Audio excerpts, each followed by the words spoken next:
दोस्तों, मेरे अज दे इस दौड़े के अंदर महबूब अपने दोस्त दे नाल गिला करता है कि वो सुनो ज़रा वो की गिला करता है।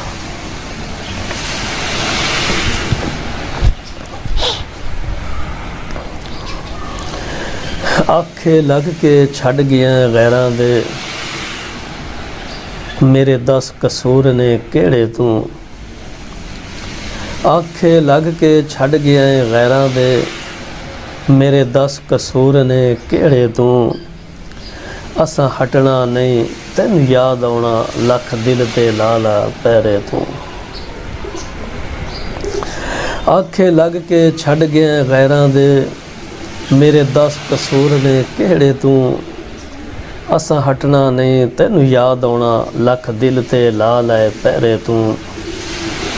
इहने दुश्मन तेरे अज़लां दे, अज सज्जन बनाए ने जेड़े तू। इहने दुश्मन तेरे अज़लां दे, अज सज्जन बनाए ने जेड़े तू।